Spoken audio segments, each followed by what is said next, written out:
The Freedom Cell Network. Perhaps you have heard about it. Maybe someone you know has shared a link to the group online. Maybe you read something that I posted. However, you're not really sure what it's all about. Well, today, my friends, we are going to cover what the Freedom Cell Network is and how it can be of benefit to you. And this is episode number 114 of the All Around Growth podcast. This is a show that provides insight and tools to build the life and homestead of your dreams. My name is Rob Kaiser and I am your host. Today is Tuesday, March 9th, 2021, and the title of today's show is the Freedom Cell Network. Now, Freedom Cells are peer-to-peer groups organizing themselves in a decentralized manner with the collective goal of asserting the sovereignty of group members through peaceful resistance and the creation of alternative institutions. Now, before we break down and talk about the guts of the Freedom Cell Network, so to speak, let's discuss what is outlined as basic etiquette by the Freedom Cell Network themselves. Number 1, be respectful. Number 2, be open-minded towards alternative opinions. Number 3, don't attack people. If you are having a debate, criticize the argument instead of attacking the individual. For example, see the ad hominem logical fallacy at the link below. Number 4, refrain from using derogatory language. Number 5, familiarize yourself with the basic logical fallacies to promote constructive and reasonable discussion. And an example where you can learn to do this a little bit more effectively is at yourlogicalfallacyis.com. Number 6, help create a welcoming space for newcomers. Number 7, be proactive and solution-oriented. It's important to stand for something rather than solely against something else. Now, why is this important and why did I start a podcast talking about freedom cells with basic etiquette? Well, you see, when it comes to dialogue on freedom, there seems to be a lot of disagreement on this topic somehow. And I have noticed that people oftentimes allow their opinions and their bias to override their emotion, and the end result is oftentimes people acting out in a way that's not appropriate and not really conducive to a healthy, positive, and beneficial discussion. And that is our objective here today. So, because we're humans and we are often driven by ignorance, fear, or pain, because these are basic human conditions, I just wanted to begin with some basic etiquette on engaging in dialogue with others about the Freedom Cell Network and what it's all about. So let's get right into that and find out what it's all about, shall we?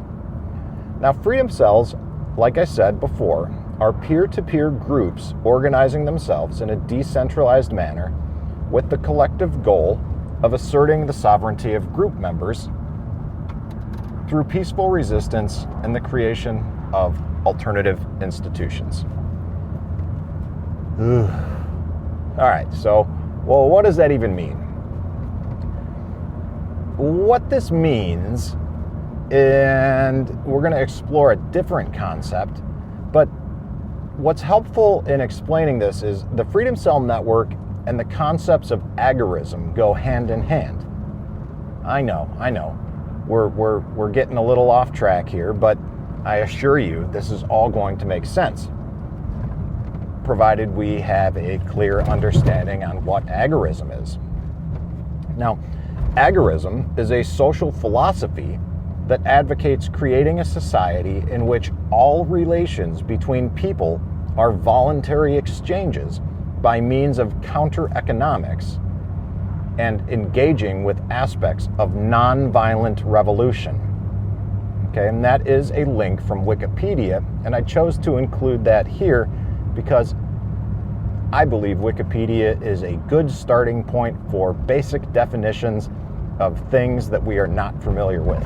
Is it the be-all and end-all of everything? Of course not. But for basic concepts and ideas, it's a great starting point. I've also linked to a video featuring John Bush from a recent event where he talked about agorism. And this is a great video in relation to the Freedom Cell Network because about 10 minutes into that video, he begins talking about freedom cells. Now, to provide a little bit of context, on Monday, January 25th, 2021, John Bush spoke at the inaugural Greater Reset activation event. And he talked about how agorism can be the solution to the agenda behind Agenda 21-2030 and the World Economic Forum's Great Reset.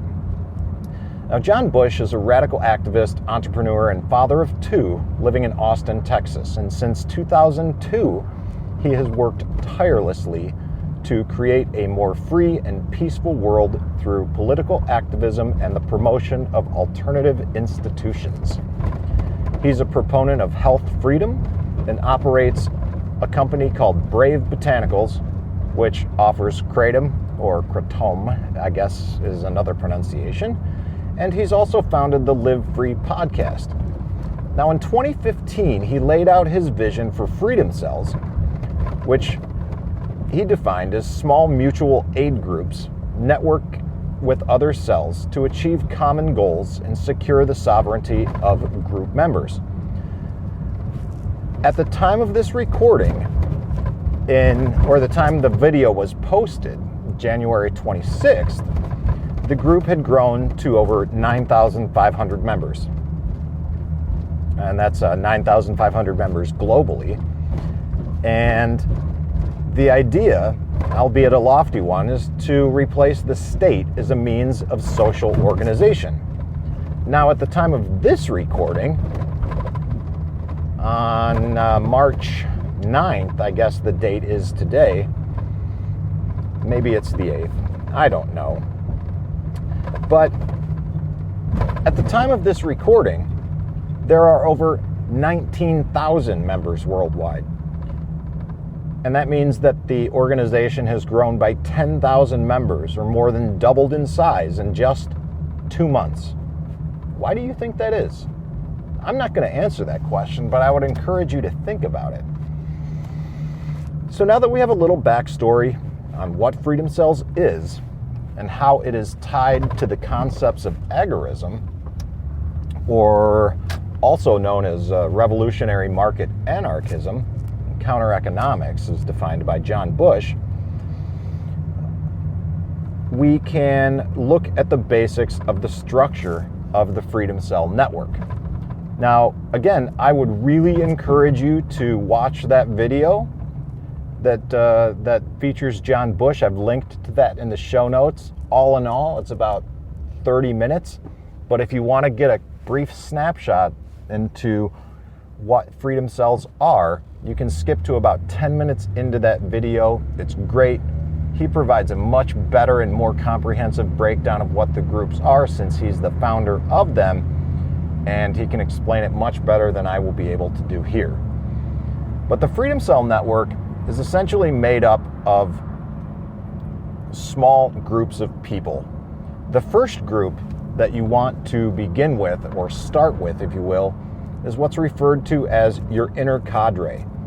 And that consists of about 8 people, more or less. And that 8 people is your Freedom Cell. Now, the network, the Freedom Cell Network, is it's a network made up of freedom cells, small groups. And it's important to understand that these freedom cells are small groups of people that are local to you and your own common goals. This isn't some kind of prepper thing. This isn't some kind of gun group thing. I'm sure there are groups that focus on those topics, but there are also groups that focus on many other things. And we'll get to some of what those groups focus on in just a few minutes. The next level above the inner cadre is what's called a middle cadre. And that is more or less a grouping of 8 different freedom cells collaborating in your local region. So you've got about 64 people in a middle cadre. And then above that, you've got 8 middle cadre groups consisting of what's called a meta cadre, or somewhere around 500 people. Now, the beauty of this type of structure is that as it scales, like John said, it scales horizontally, not vertically, and not through any kind of hierarchical arrangement. The beauty is of the autonomy of the groups, and in a nutshell, the common goal is freedom and networking with others of like mind. Now, like I said, the inner cadre is based on your own common goals and the goals that you share with others in your own local inner cadre. And some examples of types of inner cadre freedom cell groups are groups that revolve around animal health and veterinary issues, groups of artists, groups that are interested in wealth building and asset management. I've seen groups on yoga and health and wellness. And after my experience at the doctor this morning, I may be seeking one of those groups myself to connect with people involved in naturopathy. There's also groups involved in small farming and market garden. And there's a lot of groups that are focused on cryptocurrency. And basically, these small local intercadre groups are focused on whatever you want to focus on. Anything that you want, so that no one can come and corrupt your ideas and the concepts shared by you and the ones closest to you. Now, to expand a little bit further on what the Freedom Cell Network talks about with the formation of cadres, I'm just going to read some text from the Freedom Cell Network. In the beginning, small groups can work together to accomplish goals such as every group member having storable food, encrypted communication, a bug-out plan, and ensuring participants can defend themselves. All the while, cell members make themselves readily available to render mutual aid to their tribe in whatever form that may come. Groups then begin to encourage the creation of other small groups while existing cells organize themselves into decentralized larger groups. Like the smaller groups, the larger groups too have the common aim of asserting the collective sovereignty of group members through peaceful resistance and the creation of alternative institutions.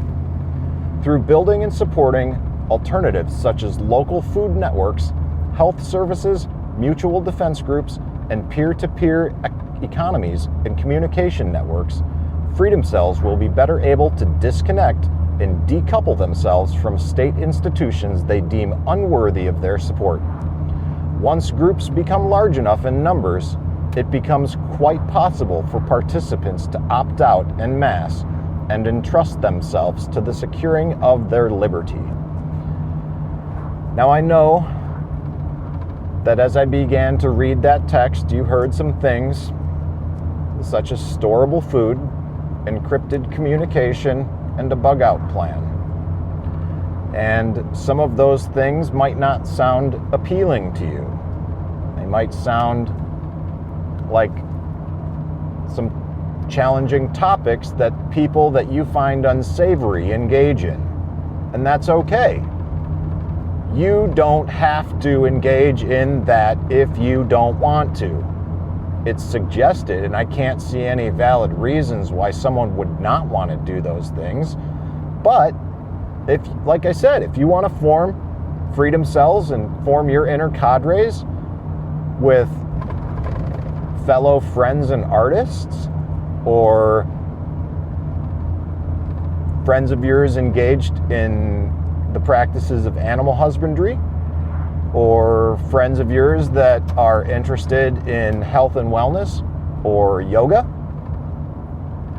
friends of yours that are involved in cryptocurrency, anything and everything applies, because if you are trying to go about some of these things in certain ways, especially if you're a small businessman, small businesswoman, small business person,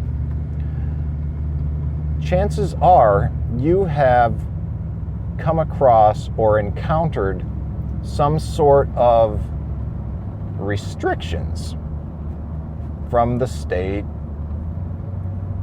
from your county, from your township, that has made doing what you want to do difficult.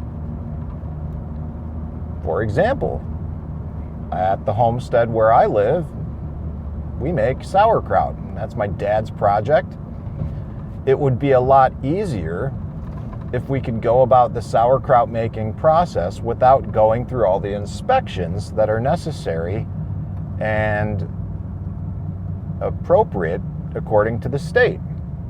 Now, a prime example is fermentation was a food preservation method that was originally developed to deal with the fact that refrigeration was not that common and really wasn't even something that existed.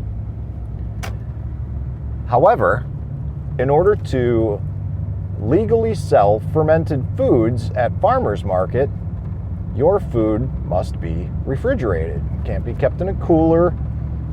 And the people that are oftentimes performing the inspections with regard to fermented foods oftentimes don't know that much about fermented foods, and herein lies the problem.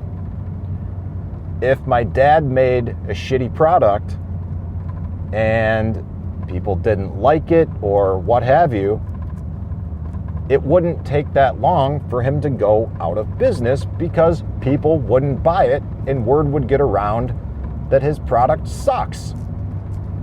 This is essentially how the free market operates, but because we oftentimes in society have to break things down to the lowest common denominator, i.e. the dumbest person,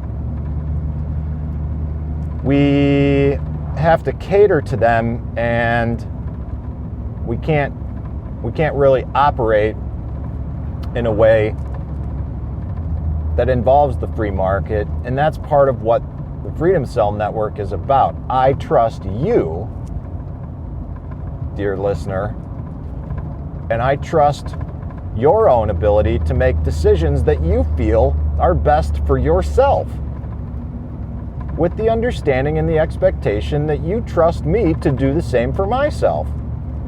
And provided we're on the same page, we can engage with one another voluntarily and do so without any intervention or need for the state. See how easy this is? That's what freedom cells are all about, in my humble opinion. Now, I've also taken the liberty to explore and take all of the information from the Freedom Cell Telegram groups and much of the information that's available online, and I've included it in the show notes to share it with you so that you can take it and run with it and create your own freedom cells and do so optimally. There are some documents in the show notes, and one of which is you can download it into a Word document if you use Word, but it is in a Google Doc, and you can download it and use open source Word-esque type software if that's your thing. You can do whatever you want with it. It is a working draft for you to download, use, modify to your own needs based on whatever it is that you are trying to accomplish in your own inner cadre, in conjunction with other cadres in the middle cadre, and also in larger groups like the meta cadre. There are also a number of Freedom Cell related events which I will hit on briefly.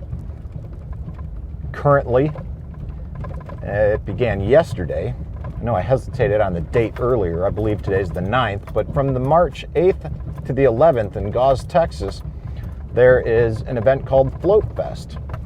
And next month, April 6th to 7th, there's a virtual event on decentralized tech. And later in the month, on the 17th and 18th of April in Oklahoma, there's something called Midfest. And in May, there is an event called the Sasquatch Freedom Festival in the Pacific Northwest. And later in May as well, there is the Greater Reset Activation, and that is a continued event. And then there are also some events up in the Portland area as well. If you really are having a hard time connecting with people who embrace the ideas of freedom and liberty, yikes, don't mind that sound, that's my mud flap as I'm turning a sharp corner. But if you're really having a hard time connecting with people who are interested in freedom and liberty, there is a Freedom Cells weekly support call. And I've linked to that in the show notes as well, where you can virtually connect with other people online who are interested in freedom and liberty. And it's a great group of people where you can network, share ideas, and basically connect with other people who you may be having difficulty finding in your own local region. But part of the idea is to connect with local people in your own region and create these groups, with your friends, family, loved ones, right in your own hometown, while connecting with other peoples in your own region, and maybe even connecting with other people at the state region. So hopefully this show was of value to you. Hopefully you learned some things about the Freedom Cell Network and how it may be of benefit to you, and how it's not limited exclusively to people who are doing things that you aren't doing. Because I assure you, there are people out there in the world embracing the concepts of freedom and liberty in a way very similar to you, and this provides a great opportunity to connect with people just like yourself. So check it out. Go to the show notes. You can find links to just about everything that I talked about and more. And if you like what you heard, share this with your friends, share this with your family members, share this with your loved ones who are interested in all those things that I did talk about, whether it's yoga, health and wellness, animal husbandry, building wealth, anything, everything. I'm sure there's someone out there that's interested in freedom and liberty just like you. If you want to find out what I'm into regarding Freedom Cells and the Freedom Cells that I organize and am a member of, reach out to me, join us on Telegram, t.me/allaroundgrowth. That's a great way to start. That's a great way to connect with me. I'd be happy to send you some additional links, answer any questions you may have, and would encourage you to join us there and be a part of the show. Once again, everybody, thank you for listening. I appreciate your time. I appreciate you spending it with us. This is Rob Kaiser, and thank you.